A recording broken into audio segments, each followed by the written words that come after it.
2000년 전 독생자 예수님을 보내신 하나님의 뜻은 무엇인가? 예수께서 다시 오시마 하신 이유는 무엇이며 어린 양 혼인잔치는 무엇을 의미하는 것인가? 예수께서 기다렸던 하늘의 신부, 인류 역사에 처음 오시는 독생녀는 누구인가?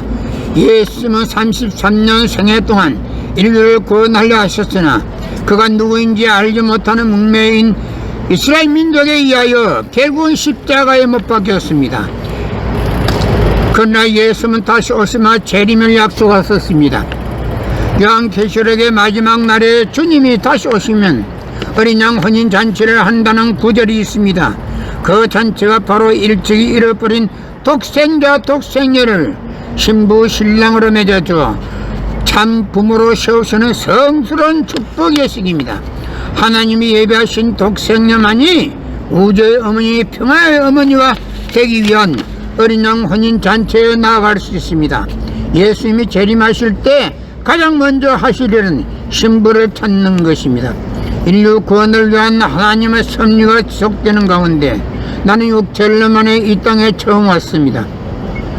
인류의 눈물을 닦아내는 평화의 어머니, 우주의 어머니와 하나 되면 이루지 못할 것이 없습니다. 2000년 전 독생자 예수님을 보내신 하나님의 뜻은 무엇인가? 예수께서 다시 오시마 하신 이유는 무엇이며 어린 양 혼인잔치는 무엇을 의미하는 것인가? 예수께서 기다렸던 하늘의 신부, 인류 역사에 처음 오시는 독생녀는 누구인가? 예수님은 33년 생애 동안 인류를 구원하려 하셨으나 그가 누구인지 알지 못하는 문명인 이스라엘 민족에 의하여 결국은 십자가에 못 박혔습니다. 그러나 예수는 다시 오시마 재림을 약속하셨습니다. 요한계시록의 마지막 날에 주님이 다시 오시면 어린 양 혼인잔치를 한다는 구절이 있습니다.